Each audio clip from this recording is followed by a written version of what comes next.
So to begin with, I must say that whatever I'm going to say today about evaluation, almost everything will be that what you have heard before. So I don't think if I would be able to bring something new to the table. But evaluation is such an important aspect of Toastmasters that the more and more we learn about it, the better it is for us, because it is more like a positive reinforcement of all the important points about evaluation that I will be making today. And I'm sure that after learning or relearning all of these concepts, you would be able to evaluate your speakers even better in future. So first of all, thank you very much, Dr. Kiran, for inviting me, for considering me worthy enough to present in your esteemed club. And even before I start talking about evaluation, I think how evaluation is done, I must talk about why evaluation is so important for a Toastmasters meeting. Now, all of us know that evaluation is said to be the heart of any Toastmasters meeting. And that is probably the reason why Toastmasters program is so successful all over the world. Because in any case we speak, right? Whether you are a Toastmaster or not, you would be speaking in a corporate world, in your personal life. But what is the biggest difference is that you get instant evaluation. You get feedback about how well you did. And because of the help of that evaluation and feedback, you are able to up your game and you become better whenever you get that opportunity to come back to the stage once again. So that is really important aspect of evaluation. And in these 9 years that I have been a member of Toastmasters, I have seen people who have quit a Toastmasters club because they did not get a good evaluation, or because they felt that the evaluation was too harsh, or because they felt that they get same kind of evaluation again and again. And I have also seen people or members changing their Toastmasters club because they feel that they get too flowery evaluation in this Toastmasters club, which sometimes seems like a dishonest praise, which nobody likes, by the way. Okay, initially it is okay. For example, how I was introduced, I would say it upped my morale. I felt good about it. But if every time I come to Greater Noida Toastmasters Club and I am introduced in the same way, which I personally feel I do not even deserve, I may not like to come back again and again to Greater Noida Toastmasters Club. Or what I'm saying is that if a speaker feels that the praise that he or she is getting is not genuine, he may not feel good about it after a while. One or two is okay. I'm happy the way you introduced me today. By the way, I'm not complaining about that. But what I'm saying is that if a speaker feels that every time he gets similar kind of an evaluation after his speech is over, then he feels that he's not getting anything new. And probably someone might think that his journey in Toastmasters is over and there is nothing more that Toastmasters can give it to him or her, which obviously is not true. Because Toastmaster, as we all know, is like an ocean. We can get as much from Toastmaster as much we want to get out from it. So that is important to know, that evaluation is extremely important, and anyone who is donning the cap of an evaluator, he should or she must understand that it is a very, very important responsibility and they cannot take it lightly. So now going to the second stage, I will say what evaluation is not. Now what we must also understand and realize that evaluation is not about the evaluator. Evaluation is about the speaker. And you must realize, you must take a side hero role in that movie of a speaker and evaluator. You should not try to hog the limelight. What I have seen is that sometimes in an effort to sound impressive or to impress the audience, sometimes the evaluator goes overboard. They do a lot of hand gesturing, a lot of drama, comedy, all those kind of things, and they try to steal the thunder away from the speaker. So what I'm saying is that you must realize that the evaluation is not about you. The evaluation is about the speaker, and the focus should remain on the speaker. While I understand that evaluation is also like a performance, is like a mini speech, but at the same time, you should not go overboard with your enthusiasm that the speaker feels sidelined, and he or she would feel that evaluator has taken all the limelight, or whether on the other end it should have been on me. So what I'm saying is that please be sensible when you are evaluating someone. Don't go overboard in your hand gestures, in your drama, in your acting, in your dialogue. Don't do all that thing. I'm sure that humor can be added anywhere, and you must strive harder to bring in humor even in your evaluation, to not let it sound boring, to make it more engaging. But at the same time, don't go overboard, right? So that is important. Another thing what evaluation is not an opportunity for you to tell the speaker that you know more than him or her, right? This is not a fault finding mission in which you need to, you need to have that magnifying glass, and you need to find all the errors that the speaker is committing. So the tone of the evaluation has to be motivating at all the time. Even if there is not even a single thing positive about that speech, you still have to find something positive about that speech. And that is the beauty of evaluation. Because the objective of evaluation is not to tell the speaker what wrong he had committed in his or her speech, but to tell the speaker how can he improve even further. As I said, I have seen members who have quit Toastmasters Club only because they felt that the objective of the evaluator was only to bring that speaker down and not to bring him up. We must realize that as an evaluator, it is your responsibility to nourish the self-esteem of that speaker, because this is the I would say it is a self-esteem that fuels the personal growth, and that is the personal growth that it again I would say it nourishes the self-esteem. So self-esteem and personal growth are very closely interrelated. Why did I join Toastmasters? I joined Toastmasters because I would say I met the phobia that I had for public speaking, and I came to Toastmasters to find that support from all the people. And had the evaluator been harsh on my speaking performance, especially when I started my journey, I don't think I would have been able to continue, because I would have felt that this is the same kind of feedback that I get from my corporate life, not in words, maybe from their eyes. But here I'm not only getting it from their eyes, but even from their words. So what is the point of continuing in a place like Toastmasters? So that's why I'm saying that evaluation can be a make or a break for an individual. So you have to be very sensitive about how the speaker might feel after your evaluation is done. What evaluation is not? Evaluation is not an opportunity for you to don the hat of a grammar Nazi, right? You don't have to become a grammar police. So even if I'm a speaker and I made 100 of grammatical mistakes in my speech, as an evaluator, I cannot go on and on talking about the grammatical mistakes that I had committed in my speech. Of course, as an evaluator, it is my responsibility to let the speaker know that there are grammatical mistakes. But it is not an opportunity for me to state all the grammatical errors that he has made in his speech. You can probably tell him nicely that I felt that you could have written your script well, you could have rehearsed it well, and then had presented this speech. This way you could have alleviated or you could have avoided all the grammatical mistakes that had crept in your speech. It is not that every time you are nagging the speaker about the grammatical mistakes that he had committed. So again, what evaluation is not? Evaluation is not an opportunity for you to tell the speaker that you know more than him or her. It is not an opportunity for you to become a grammar Nazi or a grammar police. And it is also not expected from you to be too harsh or too dishonest in your praise of that speaker. Otherwise, the whole objective of evaluation will fall flat, and you may not be able to motivate the speaker to go a step ahead. So that is, again, which I would say is very important. And then, of course, when we're talking about the behavior of the evaluator, how should an evaluator behave? One thing which I've mostly seen in some of the new clubs, members say that I have given only 6 speeches. How can I evaluate someone who has delivered 10 speeches? Now, this is not the case. You do not have to be a better speaker than the speaker to evaluate that person, right?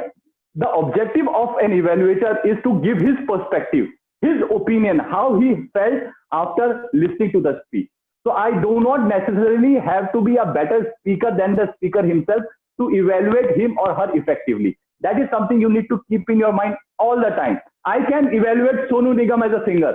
That doesn't mean that I have to sing better than Sonu Nigam. I can say that Sonu Nigam has sung that song, but in that song, I somehow felt that the heart was missing, or, that the tune goes haywire here and there. I can say, that's my opinion. That's my perspective. So similarly, as an evaluator, you must understand that you are not God here. You're only giving your opinion. So anything and everything that you tell to the speaker, it is your opinion. You cannot and you should not speak on behalf of the audience. And that is why phrasing is extremely important. You can never say that the audience felt distracted. You should not say that audience felt engaged, or you could not say that audience was disconnected from your speech. You have to speak only and only about yourself. You could say that I felt distracted when you are moving your hands too much. Or you could say that I did not feel that connection when you were talking about that. I would have felt better if you had done that. So never bring in audience. You cannot speak on the behalf of the audience, because if there are 20 people listening to the same speaker, every single person in that audience may have a different perspective and opinion about that speech. So you are there as an evaluator, and you only have to give your perspective, your opinion about how you felt after listening to that speech. As an evaluator, it is your responsibility to be open, to be direct, but at the same time, to have some heart, to be more, I would say, calm and composed while you're giving the evaluation. You cannot be ruthless in terms of your criticism of the speaker, especially if the speaker is new in the club. Another very important thing is that you must evaluate the speaker. An evaluator must evaluate the speaker on the basis of the objectives that he or she needs to follow in her speech. What I've seen often is some of the new clubs is that even if somebody is giving an icebreaker, the evaluator is giving the suggestion about voice, vocal variety, voice modulation, movement on the stage. So that doesn't make any sense. The person is coming to the stage for a very first time in his life. Of course, if the speaker is already speaking really well, you can take that permission in terms of, you can use the language in such a way that you say that although I should not be commenting upon your vocal variety or voice modulation, but you have spoken so well in your first speech itself that I am constrained to give you a suggestion even here. But generally in an icebreaker, you cannot talk about so many things. You only have to talk about how you felt after listening to the speech. You do not have to comment about this body language and all those kind of things, which probably come in the later project. Because your purpose as an evaluator, especially when you are evaluating someone who has just come in the world of Toastmaster, is to promote him, is to encourage him, is to motivate him to do even better. So that is something which you must keep in your mind. Then there's another thing which I have seen. There is a tendency in some of us to give far too many recommendations. And it is quite possible. If I come as a speaker and I make 10 mistakes in my speech, that doesn't mean that I have to bring all those 10 mistakes to the fore in front of everyone. You talk about only the two major points that you felt which the speaker could have made better, and then probably the entire speech could have been elevated to the next standard. So that is really important. You cannot start counting on all the mistakes that the speaker has made. Otherwise, because it will definitely dent his self-esteem in front of all the audience, especially if he's a new Toastmaster. Another thing, if there is something on which the speaker has no control, you cannot comment upon it. So if there is someone who stammers, he has a habit of stammering, you cannot be an evaluator and be so heartless to say that you should strive harder to control your stammering. But of course he would be trying that. You cannot be the judge there and to tell that person that you need to do that. Of course he is doing that. If there is a person, there are people who cannot control some of their body movement. There are people who do something with their eyes. Because I am telling you this because I have seen this happening in some of the Toastmasters clubs. So he has no control over the, you can say his eyes close after eye closes after say every 2 minutes, every 1 minute, something of that sort. So as an evaluator, you cannot comment upon that, and you should not. And that is basically common sense. But we have seen that sometimes people do that. If somebody has a very strong accent, say for example, if I'm a Bengali and I have come here and I speak with a very heavy or thick Bengali accent, and it is not even clear to you what I'm saying, then obviously as an evaluator, you can tell that person that you need to try a little harder to make your accent a bit neutral. But that doesn't mean that a person cannot talk with any accent. It is not possible. Everybody cannot speak with an angelicized accent, and it would not even look good if everybody starts speaking like British people or US people. So you should not comment too much upon the accent that the person has. As long as the meaning is clear, as long as the pronunciation is not wrong, it is perfectly fine even if somebody is talking with an accent. So you should not comment too much upon these things. What also you need to understand is that evaluation is also a sort of mini speech. So there has to be a proper opening. There has to be the meat of your speech. And then obviously you need to conclude it well. And what is absolutely important here is that in the conclusion, you have to motivate the speaker.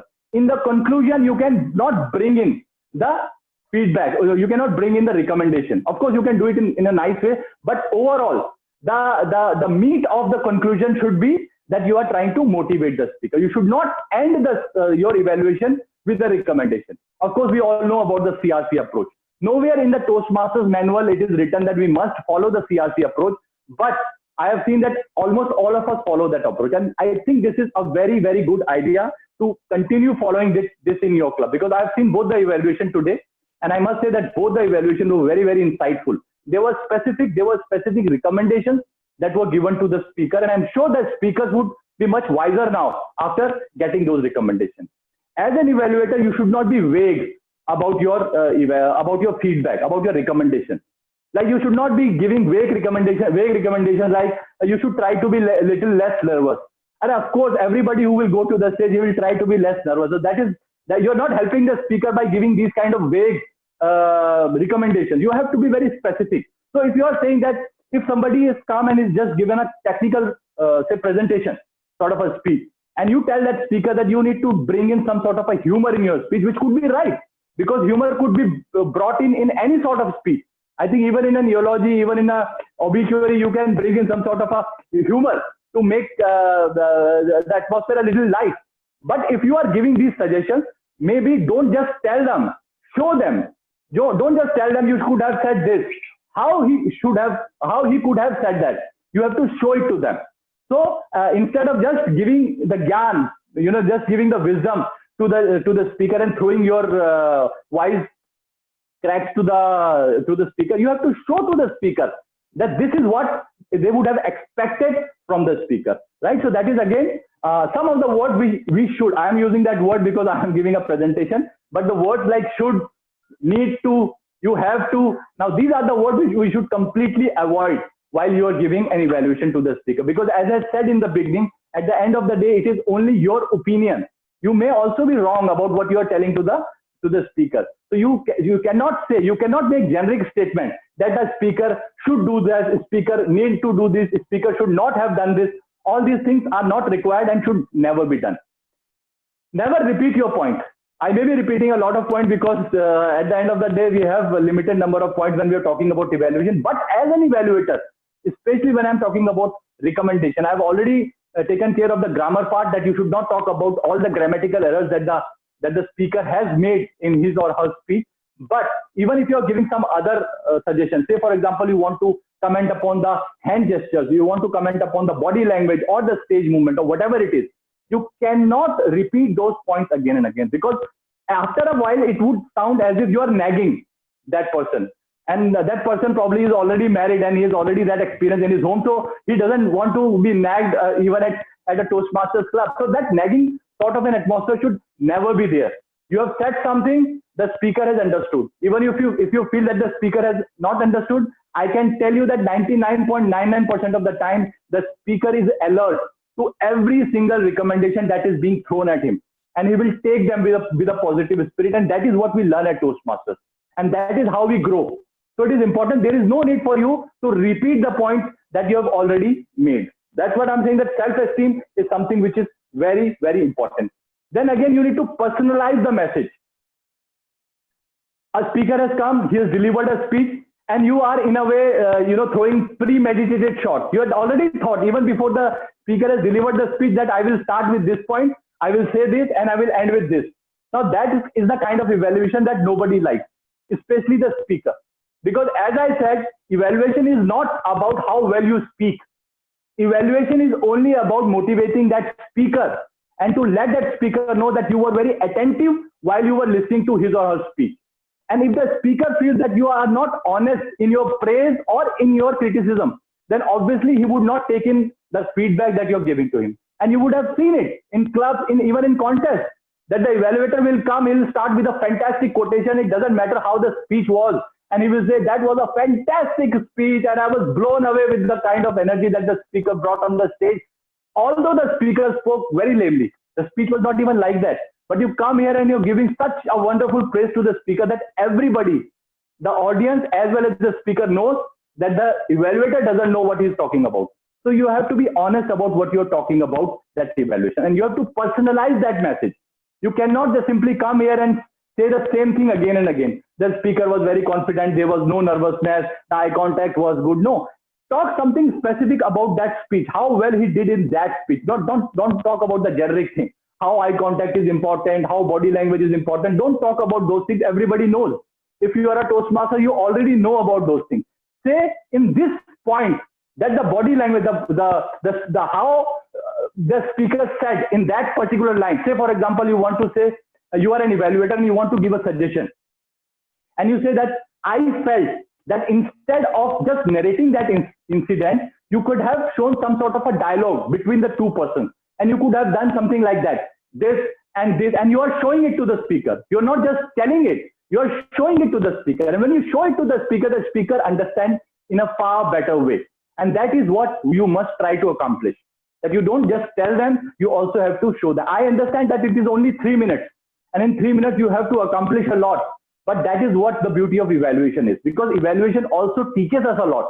It is not easy to evaluate a person, especially if the speaker is brilliant. Because then it becomes all the more difficult to find some sort of a recommendation for that speaker. But I can tell you, no matter who the speaker is, there will always be something that you can recommend to that speaker. And that's why I'm saying that you do not have to be a better speaker than the speaker himself to evaluate that person. You only have to give your opinion. And in a speech of 5 to 7 minutes, I'm sure that there will be opportunities wherein you can say that this is what you could have done. At the same time, I'm not saying that it is like finding that needle in a haystack. If you find nothing good, then nothing to be recommended to that speaker, be candid about it. Tell that speaker that I tried really hard, but I could not find anything that I could recommend you. Don't just throw him from here and there and just recommend it just for the sake of recommendation, because that would be a blow to the self-esteem of that speaker, because he would feel that you were probably not even listening to what he said and you are just bringing in your own inputs. Other important point I must say, which I have seen in some of the clubs, is that you have to comment, you have to give your feedback on the delivery, not on the content. Always remember this. So say, for example, I am a speaker. I come here and I give a speech on, say, Kashmir dispute. And I may have an opinion about Kashmir dispute, although we avoid these kind of topics, but I'm just giving you an example. So I come here and I give a stirring speech on, say, Kashmir dispute, and you as an evaluator do not agree with the line that I took in my speech. You cannot start debating with me. You cannot say that you don't agree with the content of my speech. You are not here to pass judgment on what I said. You are only here to say how I said it. And yes, if the content is completely absurd and preposterous, then obviously you can add in a few lines here and there, but you cannot start a debate with me. And you cannot say that I don't agree with that opinion of yours. You have, as an evaluator, you have no right to disagree with my opinion. You are only there to tell me how well did I delivered my opinion to the audience, and whether it was well structured or not, or whether it had any meaning or not, whether it added some value to the speaker, to the overall speech or not. That is the only thing that I need to comment upon. I cannot comment upon what is the content of that speech, in the sense that if it is a debatable sort of a topic, right? So that is again, which is something that we need to remember all the time. And then I've already talked about the contest. I've not talked about the contest. Now, if it is about an evaluation contest, now in evaluation contest, what is the main difference between an evaluation speech in an evaluation contest and a speech at a Toastmasters club? The biggest difference is that when you are evaluating a speech in a contest, then you do not have the objectives with you. You just have the generic objectives. You do not have the specific project objectives with you. So you have to evaluate the person as a whole, and you do not have to evaluate specific project objectives. That's the basic main difference between evaluating a person in a club meeting and evaluating a person in a contest. But other than that, everything else still remains the same. Whatever I have said about how you should be evaluating a person, be it your tone, be it your body language, you can never be, even if you are giving in a contest, you can never have that sort of a condescending tone in which the speaker would feel that the evaluator is evaluating the person in a way that he is saying in a different way that I know more than you. So you can never have that sort of a condescension in your message. You should always be seen as someone who is there only to motivate the speaker. We have all heard that quotation by, I think, Roosevelt, that people don't care how much you know until they know how much you care. So if they don't know that you really care about them, they would not even take your evaluation seriously. So you have to, you may be the fantastic speaker, you may be a fantastic speaker with a very rich vocabulary, But this is not an opportunity for you to impress everyone with your vocabulary and to pass on, I would say, fancy words or which are esoteric, which nobody even understands. Like, for example, I have used the word esoteric here. And I would like to believe that there may be someone in the audience who does not even understand what esoteric means. So what is the point of using a word which most of the people cannot even understand? So a speech does not become better by using fanciful words. Use simple words, but powerful words. And a powerful word does not necessarily have to be a difficult word. So you have a good vocabulary, but don't try to show off by using the words which probably half of the audience may not even be able to understand. So you have to be very sensible in the way how you are using your word. Always know what your objective is as an evaluator. And as I said in the beginning itself, I know that all these things that I've been talking about, I'm blabbering about almost the same thing which you already know. But what happens is that in a Toastmasters Club meeting, sometimes what we don't do is that before the speech, when we know that we are going to evaluate that speaker, there has to be some sort of interaction between the evaluator and the speaker. And obviously, it is the responsibility of the speaker also to let the evaluator know that on which specific aspect of his speaking skills he wants to be evaluated upon. Say, for example, now my problem, I'll tell you what my problem is as a speaker. I tend to speak a little too fast, right? Like I am doing here also. So sometimes when I give my speech, I tell the evaluator in the beginning itself, just see whether my pace was okay or not, or whether I was speaking too fast, whether I was modulating my voice or not, whether I was able to add in some humor in my speech or not. So in addition to the objectives that are there for that specific project, I will tell the evaluator that these are the points on which I want to be evaluated upon. I have seen people who have a tendency to mispronounce the words. Right now, as an evaluator, I cannot keep on noting all the words that the person is mispronouncing. But if the speaker has already told me that I have this proclivity of mispronouncing these words, or I have an accent, and I want to see whether I am pronouncing these words correctly, and there's already an interaction and engagement between the evaluator and the speaker, I can tell you for sure that the quality of the evaluation would be improved immensely. So that is something that is missing in many of the club meetings. So please, I would encourage you that even because what I have seen, especially after the pathways has come, people are not taking those project objectives very seriously. At the time when we used to have those manuals, everybody could see those objectives then and there. But now people, I don't know, for whatever reason, they don't go to the pathway browser, and they don't see all those specific objectives that are mentioned there very explicitly. So please go through that objective. And as an evaluator, I would like to repeat it here. It is your responsibility to evaluate the speaker specifically on the basis of the objectives that are given there. And I can tell you for sure that if the speech objectives, the way the pathway manual has been designed, the kind of specific objectives that are mentioned there, and now we also have that ranking 1, 2, 3, 4, 5. So I think in a way it has become much more easier for an evaluator to see what exactly he needs to evaluate upon. But many of us are still not going to that chart and not seeing the specific evaluation input. So I would urge you, I would recommend all of you, if you do not have done that so far, bring in a pathway expert in your club meeting. He or she can explain to you how it needs to be done, so that the evaluation can be more insightful, can be more specific. That would help not only the evaluator, but more importantly, the speaker first. Because as I said, that the quality of the club does not depend upon the kind of speeches that are delivered in that club, but the quality of a club is determined by the kind of evaluation that are given in that club. And if the evaluation is not effective, insightful, and specific, I can tell you that members do not feel empowered, members do not see their own growth in that club. And there is a tendency that many of them wish to leave that club for sure.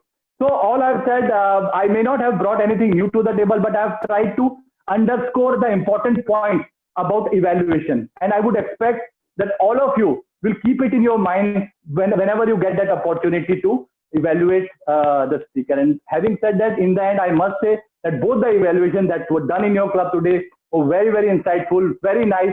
And I would like to see the same sort of evaluation in your club every time. And I have no hesitation in saying that Greater Noida can then become one of the best clubs that District 41 has seen.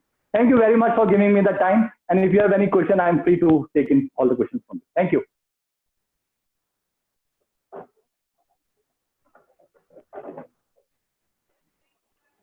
The stage is open to the audience. Anyone wants to ask any question?